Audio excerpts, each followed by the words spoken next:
नमस्कार। आज हम एक बहुत ही कमाल के सफर पर निकलने वाले हैं। ये वो सफर है जो हमारा खाना हमारे शरीर के अंदर तय करता है। तो चलिए इस अविश्वसनीय यात्रा को करीब से समझते हैं। चलिए एक कहानी से शुरू करते हैं। मान लीजिए सोनू की कहानी। सोनू अपने गांव से शहर आता है और यहाँ की भागदौड़ भरी जिंदगी में उसे फास्ट फूड की आदत पड़ जाती है। और फिर कुछ ही दिनों में शुरू होती हैं दिक्कतें, कब्ज, पेट में जलन, ऐसी परेशानियां जो उसे गांव में कभी नहीं हुई। आखिर ऐसा क्यों होता है? तो सोनू के साथ जो हो रहा है उसे समझने के लिए हमें खाने के इस पूरे रास्ते को, इस डाइजेस्टिव सुपर हाईवे को समझना होगा। ये सफर मुंह से शुरू होता है, फिर फूड पाइप से होते हुए पेट तक, फिर छोटी आंत और आखिर में बड़ी आंत तक पहुंचता है। देखने में यह रास्ता शायद सीधा लगे, पर यकीन मानिए ये बहुत ही ज्यादा कॉम्प्लेक्स है। तो सफर का पहला पड़ाव हमारा मुंह। लेकिन यहाँ एक मजेदार बात है।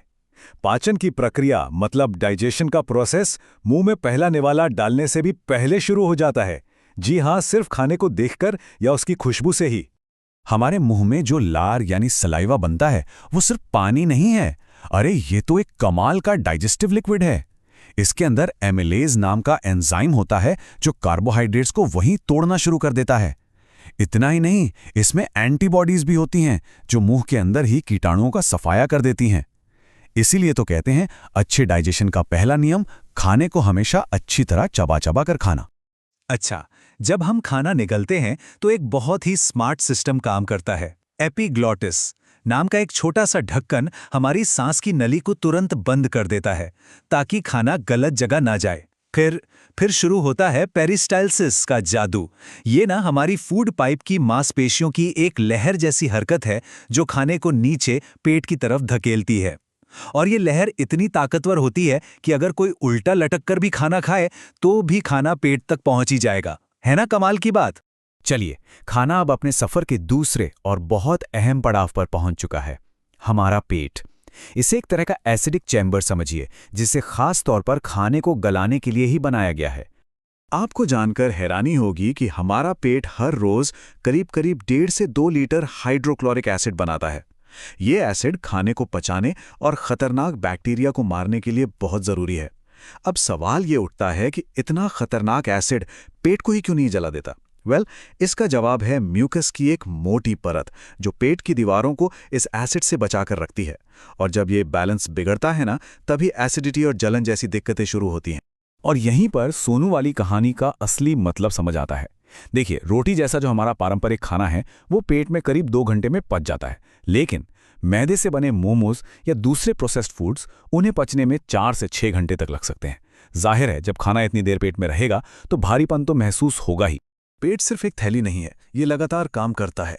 हर 20 सेकंड में पेट की मांसपेशियां सिकुड़ती हैं और खाने को एसिड के साथ मथती हैं, बिल्कुल एक मिक्सर ग्राइंडर की तरह। और इस प्रक्रिया के बाद जो गाढ़ा सेमी लिक्विड पेस्ट बनता है उसे कहते हैं काइम। अब ये काइम धीरे धीरे थोड़ा थोड़ा करके सफर के अगले स्टेशन के लिए रवाना होता। तो अब हम आ गए हैं डाइजेस्टिव सिस्टम के सबसे जरूरी हिस्से में, छोटी आंत। असल में पोषक तत्वों को सोखने का असली जादू यहीं पर होता है। क्या कोई अंदाजा लगा सकता है कि इसकी लंबाई कितनी होती है? ये औसतन 22 फीट लंबी होती है, मतलब एक इंसान की अपनी हाइट से 3 गुना से भी ज्यादा। सोचिए जरा, और इतनी ज्यादा लंबाई का सीधा सा मतलब है न्यूट्रिएंट्स को एब्जॉर्ब करने के लिए बहुत ज्यादा सरफेस एरिया। तो जैसे ही वो कायम इस लंबी सुरंग से गुजरता है, इसकी दीवारों पर मौजूद लाखों करोड़ों उंगलियों जैसी छोटी छोटी संरचनाएं, जिन्हें विलाय कहते हैं, वो एक्टिव हो जाती हैं। यही विलाय खाने में से सारे जरूरी पोषक तत्व जैसे glucose, amino acids, vitamins, minerals सब कुछ सोकर सीधे हमारे खून में भेज देती हैं। लेकिन रुकिए, छोटी आंत ये सारा काम अकेले नहीं करती।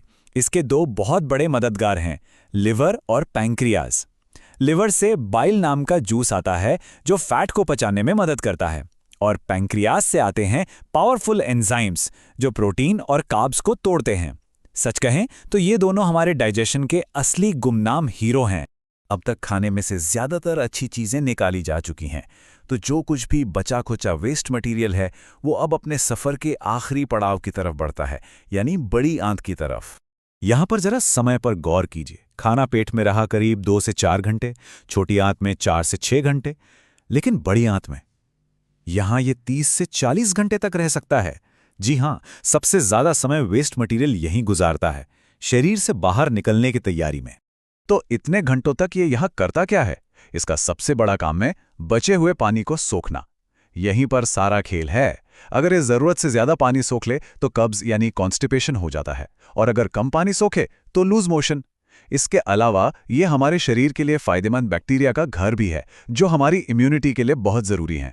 तो खाने की इस पूरी यात्रा को समझने के बाद अब हम ये भी समझ सकते हैं कि सोनू जैसी दिक्कतों से कैसे बचा जाए और अपने डाइजेस्टिव सिस्टम को कैसे दुरुस्त रखा जाए। और इसके लिए कोई रॉकेट साइंस नहीं चाहिए, बहुत ही आसान सी आदतें हैं, जैसे खाने को हमेशा अच्छी तरह चबाना, खाने के तुरंत बाद नहीं बल्कि थोड़ी देर बाद टहलना, अपनी डाइट में फाइबर वाली चीज़ें शामिल करना। ये छोटी छोटी बातें हमारे पाचन पर बहुत बड़ा और पॉजिटिव असर डाल सकती हैं। एक बात हमेशा याद रखनी चाहिए, हमारा पाचन तंत्र सिर्फ पेट का काम नहीं है, ये पूरे शरीर की नींव है। एक पुरानी कहावत है ना, पेट सफा तो हर रोग दफा।